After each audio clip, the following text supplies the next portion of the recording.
is it the fact that, and we've heard this a lot, that part of the reason why some of the police forces didn't pursue this is because they thought they'd be accused of being racist if they didn't? Yeah. If they did. Yeah, and I think that conversation has now been exposed, and Dame Louise Casey, she's put that out there, and that's why we're having the review. And colleagues of mine, Sarah Champion, and other people were saying that, and they were shouted down for saying it, but they were right. James. Yeah, I mean, in terms of the grooming gang specifically, there can't be any of the equivocation that we saw in some of those cases where the authorities essentially backed off because of what they would call cultural sensitivities and the like. I think when we talk about integration, and I do think I am a supporter of multiculturalism, but when we talk about that and integration, we also have to have a universal standard, and we also have to exert our own values that women are equal members of society alongside men, and we don't view them as second-class citizens as some more backwards cultures in the world unfortunately do. But I would also say that misogyny, as I've discovered in my book, is not just a problem confined to certain religious or ethnic communities. It's something that some attitudes, misogynistic attitudes we see from influencers like Andrew Tate have become more popular, and that's in an insidious way. That stuff is creeping into men and women's relationships. Well, just on that, let's add this into the mix. Josephine says, how much to blame are the manosphere influencers and podcasters for young girls in this country being unsafe? Andrew? That's mad. I want to ask James first, what backwards cultures were you talking about?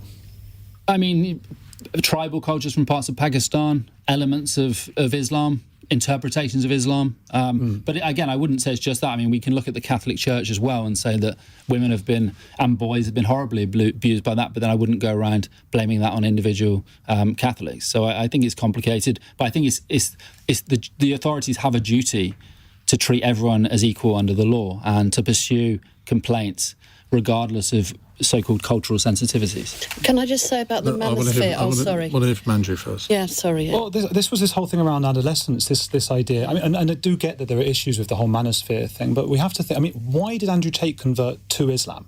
Why do you think he did that? Opportunistically yes, but it's the same way. Why does he say stuff about Palestine? Like, obviously he doesn't care about that. No, sure, but it's opportunistic. So why was that an opportunity? Why was that a financial gain? Which obviously we know that's what Tate is interested in, converting to Islam. I mean, it's a grift as far as I'm concerned. He's said lots of absurd things. But why would Islamists or people of the Islamic faith? No one who would that appeal really to? Converted to Islam, though. That would not appeal to just English, white, whatever people, would it? That would not appeal to them that he's converted to Islam. But why would say Andrew Tate be a representative of Islam more than say Mo Salah? Why Andrew Tate? Why not Mo Salah? No, that's not the point I'm making. The point I'm making is why would he, as a commercial decision, convert to Islam? And I think we know the answer, because it's far more popular and pervasive, those kinds of views in Islam. Now, we also see them in the Hasidic Jews, as I say. We also see them in Hinduism. If we need to say those, if I have to constantly qualify things so that people go, oh, phew, he's not a racist, he's saying it about all the cults and all the religions, fine. But this is one that has millions and millions of people in this country. There's tens of thousands of Hasidic Jews here. If there were millions of them, I would be saying, gosh, we have an Andrew Tate problem, because Andrew Tate would have converted to Hasidic Judaism, wouldn't he?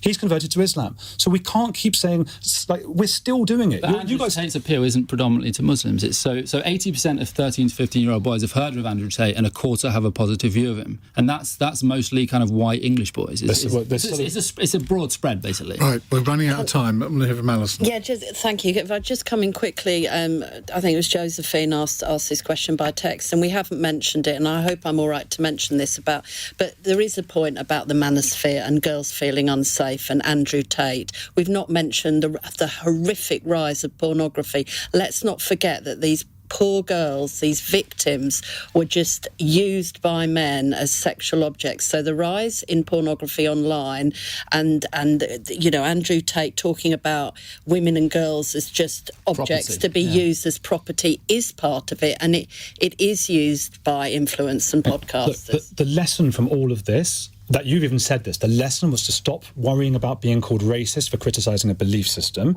And that was the lesson from the grooming gang situation. We've just been asked a question about grooming gangs, and we've all managed to flip it over to the far right. Look how easily that happened. That's what was happening in the police for years, and it's happening right in front of our eyes again. When will we learn from history? Name it for what it is. And fine, if you want to call the other religions out, fine. I'm a secular person myself, an atheist. Far-right fundamentalist religions do not have a space in our policy and in our country. I mean, they can be here in our country, but they cannot be changing our laws to suit their, as you said, backwards ideologies.